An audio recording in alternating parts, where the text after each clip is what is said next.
បាទសួស្តីថ្ងៃនេះខ្ញុំចង់បង្ហាញអំពីរបៀបនៃការកំណត់ទៅលើល្បឿនម៉ៅរបស់យើងឃើញមានល្បឿន cursor ដែលខ្ញុំកំពុងតែកវីនេះគឺ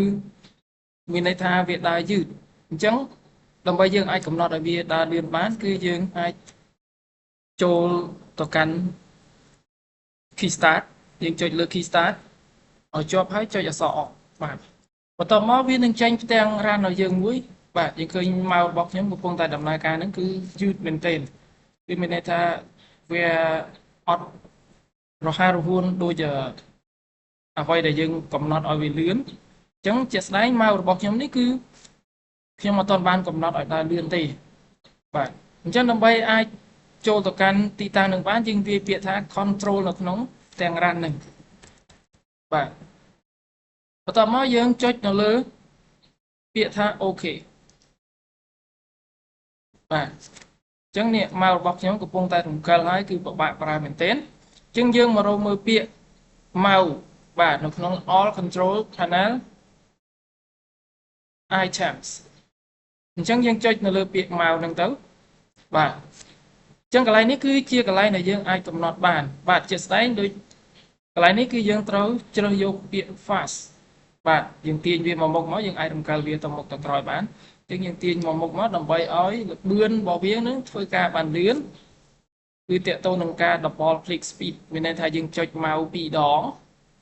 យើងអាចចុចម៉ៅឆ្វេង2ដងឬក៏ម៉ៅស្ដាំ2ដងនោះគឺវាធ្វើការឲ្យយើងបានលឿន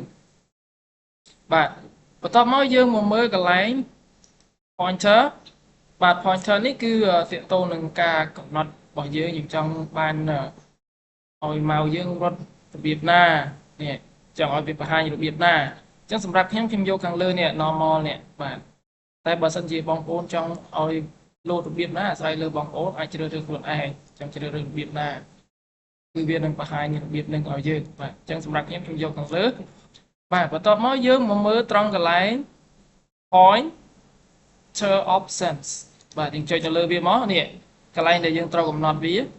ដោយសារអីគឺម៉ៅរបស់ខ្ញុំដើរយឺតមែនទែននេះខ្ញុំ